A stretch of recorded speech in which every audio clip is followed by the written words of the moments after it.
In this breakout session, we'll be talking about trauma-informed leadership or care.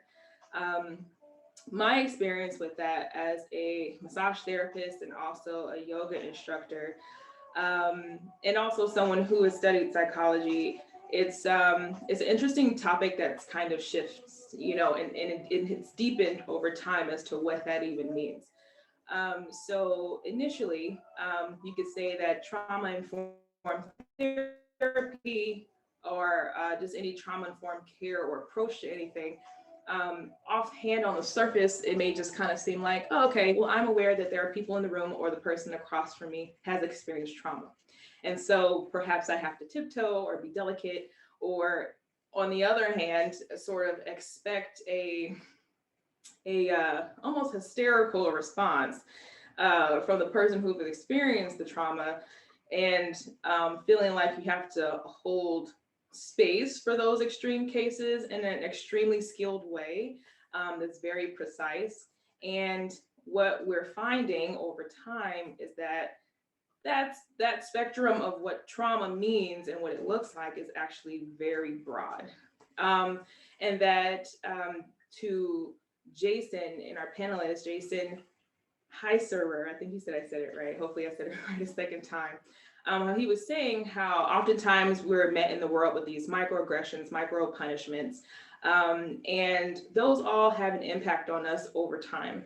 And if we tend, if we are met with aggression or some sort of, um, let's say, troubling or some sort of experience of which we're not quite ready mentally to deal with, um, we can say that we have a natural trauma response. And so even if it's micro, it's still a micro trauma.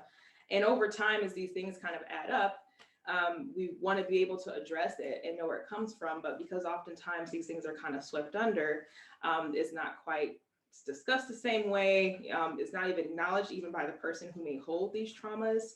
And then also in terms of trauma, the conversation sort of shifts from not what's wrong with you, but also to um, how did your trauma impact you? And how is that showing up for you in your life? How are you wearing that in your body? How are you wearing that in your relationships? Um, and also in your thought processing. And so, as scientists and other people who just care about this kind of work in leadership, are starting to get more into the conversation of like, how can we be mindful of that? Especially we're in a room full of people who could be dealing with all sorts of different kinds of personalized trauma. And then also, as you know, this weekend is dedicated to is the collective trauma, the things that we're experiencing as groups, not just in our, say, marginalized groups, but just in general social groups, or just in being the group of human. There are things that we're all experiencing together collectively, that can be considered traumatizing or causing us to respond in a way that may seem defensive or place us back into our patterns of whatever that looks like, because that too, the way our patterns show up for us individually or as groups can vary depending on what's happening or what our backgrounds are. So I know there's a lot of people here who are kind of in wellness work or just kind of are in an environment where, well, actually, if you're human, you're probably in an environment, period, where you yourself have either experienced trauma or you're working with people who've experienced trauma. If anyone wants to just kind of share their experience to start the conversation, you're definitely welcome to do that, either professionally or personally.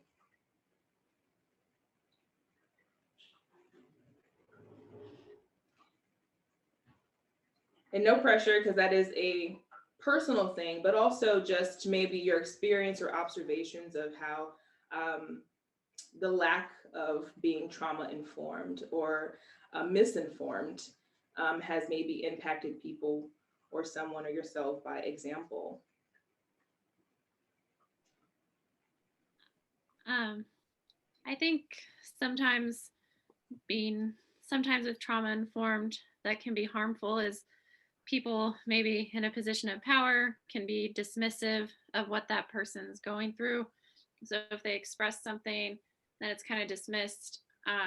a specific example I'm thinking of is I used to work at a nonprofit that did college access, and they were like big promoters of pushing students to certain like schools and PWIs. And I had a student on my caseload who just really was at this school. She had multiple like acts of racism toward her and just all these issues. And it kind of got dismissed by the people in leadership of, oh, this is just the transition to college, and, kind of just dismissing her feelings.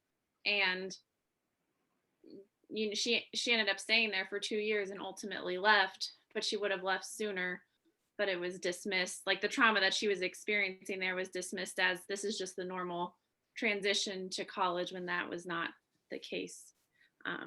So it's unfortunate in a lot of ways that financially, personally, all that, she wasn't being heard and listened to and validated. Yeah. Yeah, that happens very commonly, and in itself is a traumatic experience to be dismissed, or not believed about your experience, especially I guess on a personal level. And if someone who's experienced something similar is just kind of like, well, what reason do I have to lie? If I'm showing up in my truth, and trying to have an honest conversation, what reason would I have to lie? And depending on what other previous traumas that might have been present, that can in itself be triggering to be dismissed. Did anybody else want to share any of their experience? So for myself, as some of you may know, that I'm in the military. So being in the military environment can be a very traumatizing environment, because you have people from all over the world with different situations coming into one space and having to work together. And so you're dealing with different people from different environments. You're dealing with different people with different thought processes. You're dealing with different people with different kinds of views of color and everything else. And you try to stick them into one place, and it can become extremely chaotic. And because in some ways we have to do these contracts, it takes 4 to 6 years for someone to be able to sometimes even get out of the situation that they're in. So, and then you do have that situation, as you were saying, and where leadership can just dismiss you because it's about this, or it's about mission, or it's about other things that they feel is more important than the people that they have working there, or the people going to school, or whichever. And so I've seen a lot of that kind of play out, even for myself sometimes, and you're feeling like you're trapped, like you have nowhere to go because your leadership doesn't believe you, even though they see it right in front of you. they still don't believe you. And you have other people who can't really technically vouch for you because they're trying to handle their own situation. It's just a lot of different things. So I don't know even how to even kind of like bring about a space of fixing it, because you would literally have to be able to pull everybody and kind of get everybody to see everybody's perspective, or to try to like put everybody on the same line. But I find even in our environment is so hard to do, because you really just, you have to pick people out of their normalcies, and you have to get everybody to see everybody as human. And that's even hard. So it's a struggle, but I try to just be like, as myself, be the difference. It's hard because it feels like you're the only one. And over time, even sometimes you can feel like you slip into being like everybody else. But like it's a hard situation, and I just, yeah. No, that's a great point, Kayla. So in that situation, you would assume that the leadership, I'm not sure all the correct terminology and labels and titles when say generals, sergeants, lieutenants, all that you would think that they would have enough skill and even know-how. You would think it would kind of help their bottom line to be like, well, if the people who I'm training and who I'm leading are cooperative and collaborative, and they have this understanding that they would work with each other well. But unfortunately, because they're so focused on that bottom line, and not so much the beings involved in it, they tend to drop the ball. And in your case, it seems like you, in a way, have taken on a leadership position and simply leading by example, in that, Yeah. where you expect other people to kind of do that for you, which is kind of like, well, this is the situation I'm trying to create in my environment, is one that is cooperative and positive and harmonious and understanding. And so I have to be that person in order to expect anyone else to do it. And almost kind of feels like the sheep and the lions then, Yeah. because you set yourself up to stand out, because it's unusual in a lot of those environments. So yeah, I hear you. Thank you for sharing that. Does anyone else want to share their experience?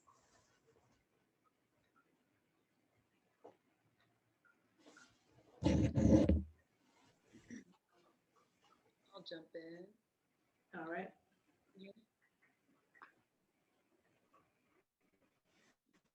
Well, something that I found was like interesting for my personal yoga path, because I did my teacher training at Yoga 6, for example, and that was just due to like the availability and honestly the scholarship that I was able to get, and the way that I was just able to things aligned there, and that's why I chose it.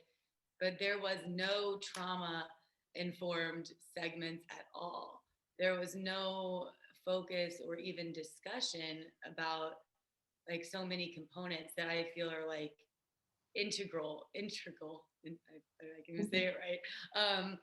So important to my personal yoga practice and like the way that yoga shows up for me in my life. A lot of the philosophy and a lot of the way that we kind of approach things. It was interesting because like the formal side of my education really lacked that.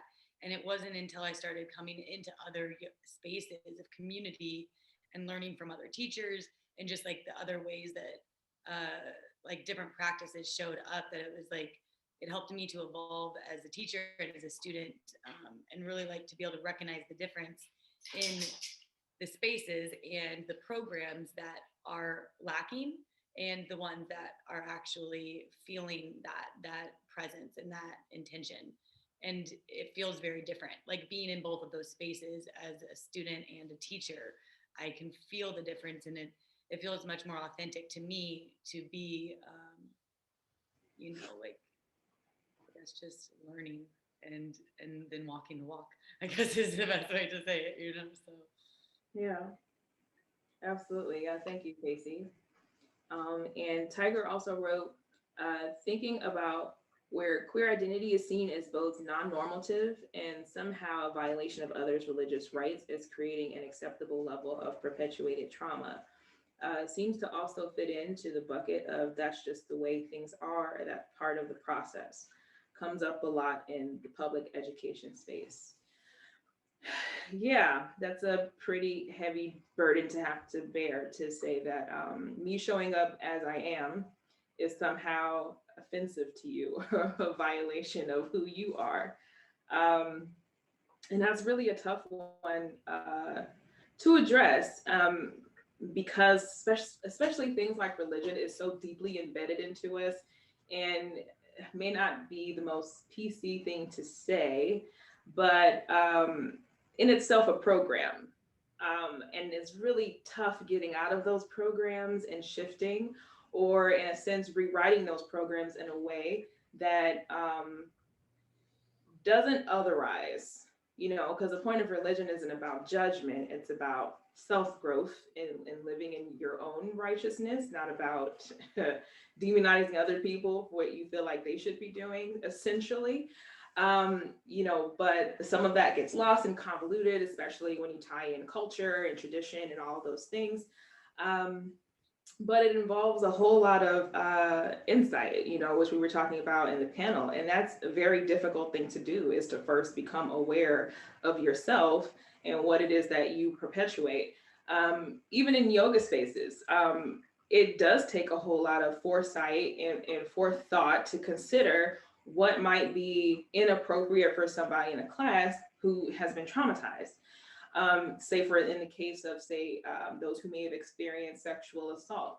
An instructor has to go into the class with enough skill and know and care to say, well, there may be people in the class who have had this experience who may not want to get into a particular pose. And so I now have to change myself for the way that I would show up in a class and offer alternatives and variations to make this a safe space for them as well as everybody else. And that's not always easy to do because you do have to change yourself. You do have to reflect on yourself and be willing to shift and adjust, and to make space for other people who, whether or not you understand where they're coming from, it's a matter of do you want to hold space, and do you want to hold a safe space? And whether or not someone else's existence is normal for you, what kind of space are you trying to create? And that it all ties into all the experiences that was noted that Anne Marie mentioned and Kayla. Yeah, it all definitely ties in together and takes a whole lot of personal discovery and willingness to change in order to address those things that are so deeply embedded into us and that makes us comfortable. We have to be willing to be uncomfortable, especially as leaders. And for those of us who are just showing up, like Kayla, you just kind of turned yourself into a leader in your particular situation just by showing up differently than everyone else. And that in itself is leadership, mindful leadership, which is, it's not easy to do, but it's also a very noble, but it's a heavy burden to bear as well. Did anyone else want to add? We have a few more minutes. Yeah, after reading Tiger's comment and what you added onto that, Brittany, I thought about something that I wrote during the panel discussion when Stacey was talking about when she was younger in the 90s, when she was able to be in spaces with Democrats and Republicans. I thought, well, maybe Democrats or more liberal mindset people were showing up differently. There are parts of themselves that they haven't really identified with. And I think sometimes I was imagining a space where they're more acceptable with people with different opinions and perspectives. And I think as people have grown to understand different parts of themselves with their sexual identity, with understanding their traumatic experiences, I think a lot of that tension and that lack of contact and harmony has been disrupted because it's been met with a lot of dismissive comments and a lot of hurt. And I was thinking about is this part of the process, kind of to your point, Tiger? I don't know. It made me think a lot about if a person is with a family, they love their family, but they realize that there's another part of their identity that they want to share with their family, and the family is not accepting of it. And I know for many of my friends who experienced that, they are in contact with their family. And maybe we can't have a party with Democrats and Republicans right now. And I don't know if we can ever be in that space again. But that's what I imagine. Yeah, thank you, Melanie. So I'm thinking of a question perhaps to pose is, I don't know, how can we move into having that space? Again, we don't know. I think when we, especially for change makers and leaders, idealistically, we would love to create these initiatives in which everything can change overnight or over a course of some sort of set measured time to say, okay, if we can start this movement, then ideally within a year that everybody will get it together and get the picture, their eyes will open. And, we won't have to keep explaining our trauma and our experiences as marginalized folk. And we can come together and have these conversations without without demonizing each other. But also, ideally, people wouldn't have these ideas that by default put us in oppressive positions. So, which is something very personal, as well. And then how can we create a space in which we don't continue to perpetuate that trauma on each other and have the healing conversation? And yeah, it's a lot of unknowns, unfortunately. But having conversations like these are definitely helpful moving forward, I think, and we can continue to ask these, and perhaps it will become more clear over time. Yeah, thank you. Thank you for that, Melanie. Would anyone else like to share? I've just been thinking throughout this discussion, both like the threads that people have said and things that I've been thinking about is like, I think I've thought a lot about trauma-informed care or leadership as kind of an individual responsibility. And I've been thinking a lot more about what that might look like if our institutions and our workplaces and our schools and places of worship and political systems were coming from a trauma-informed perspective, where it's not up to, the weight isn't so much on the individual teacher in the class, like will they or won't they know how to respond to this situation or what's happening in me, that the whole studio or the whole space will kind of be set up to accommodate and to just greater awareness, I guess. And so I don't have an answer for this. This is still kind of a thought in development in a lot of ways, but like how can we build up a trauma-informed perspective beyond individuals and kind of infuse that into systems, whether those are protocols or policies or just like an ethos or work culture or whatever it might be. I just saw Casey's chat. Yeah, like what does a trauma-informed society look like and how does it operate? And these are like big questions that I don't know the answer to, but it's I feel like it's interesting to think about beyond the individual scope too. Absolutely. That's a fantastic point, Emma, because essentially we are programmed by the systems in which we live in. And to some degree, we have to operate within that to survive. And it's kind of odd to think that although it's become a bit more popularized more recently, that to have a trauma-informed space or have access to that, or for it to even exist, is sort of a novelty, considering that trauma itself is not like we all have our fair share of trauma, and some of us, you can say more than others, or at least just different. But I'd almost be willing to bet that at least on like a societal level, we have all experienced some sort of trauma, whether it's watching the news and the negativity that's constantly fed to us through that way, or huge tragic events like 9/11 and all these things that we're constantly having to process, watching the murders of Black and brown people, or hearing about the rape and sexual assault of women in Hollywood or beyond that, and then on top of our own personal traumas, like we're constantly always taking that on, and yet there is no general system in place to deal with that. And it is up to us as individuals kind of to have to, create and hold those spaces in order for it to even be addressed. And it kind of makes you ask the question, was like, well, why is that? And who does that benefit? And again, the breakout session isn't necessary to solve all the problems, but it does help us to kind of get our gears running into asking ourselves these questions more, or posing these questions to the spaces that we are in, so that we can get those gears running for other people who maybe haven't even considered it. So thank you, Emma. And we're right at the 4 o'clock. So if anyone wants to add anything else, you're welcome to do so. I just wanted to say really quickly off of Emma's comment, I thought it was a really good question.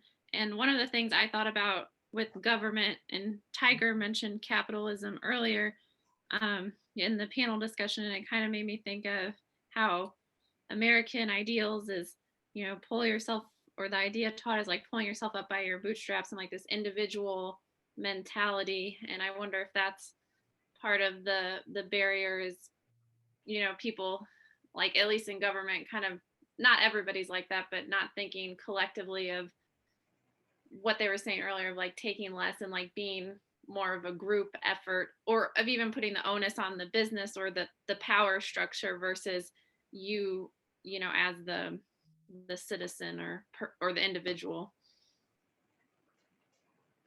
Yeah. Yeah, thank you, Anne-Marie. And Tiger added, building a society that takes responsibility for its mistakes. Yeah, absolutely. All right, so we're 1 minute past. We only have 15 minutes before this one and the next community breakout session, and that'll be led by Melanie. And so we will pop back onto the Zoom at 4:15, and we'll be talking about practice versus perfection. And I'm excited to hop in for that one. So we'll get another quick break, and then we'll see you all back in a moment.